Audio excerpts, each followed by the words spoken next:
And now, when Singapore's 14th Parliament opens on Monday, it will have its youngest ever MP. In fact, the House will be younger overall than the last. Political watchers say it's an acknowledgement of younger voices, despite Singapore's ageing population. As MPs-elect tell Gwyneth, age is but a number, and a diversity of views is what's key. At 27, Raisa Khan is the youngest Singaporean to be elected as a Member of Parliament.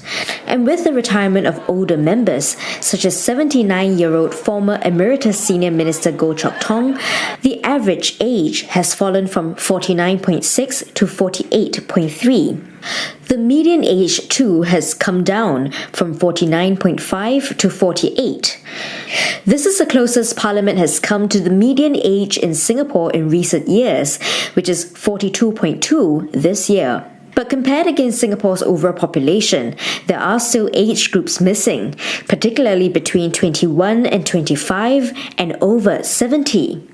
However, experts say this is not a concern. Representativeness can be secured in other ways, right? Such as the MP reaching out to the people in the business group, in the community, reaching out to both old and young, to a diversity of people.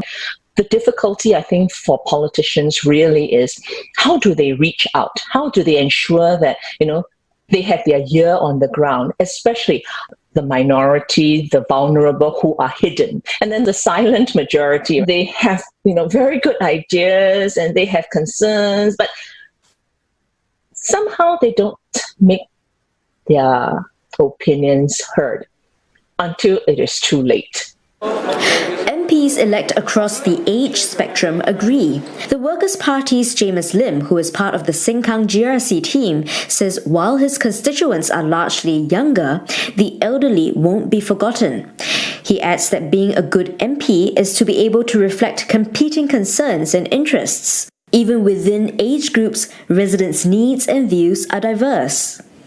This includes conversations on a whole spectrum of things. For example, social cohesion, a sense of what is fair, our relationship with the environment, and where we would like Singapore to go. Where is the next for us? At the same time, continued access to opportunities as well as building a better life will remain key. MPs-elect also do not perceive much of a generation gap between Singaporeans and said it was more important to find common ground.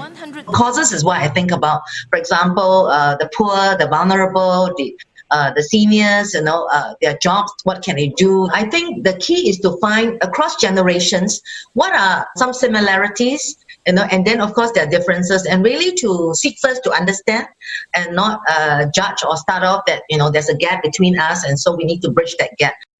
Youngest MP-elect Ms. Raisa Khan agrees. She says fundamental values don't differ across age groups. What's important is that Singapore gets ahead without leaving anyone behind.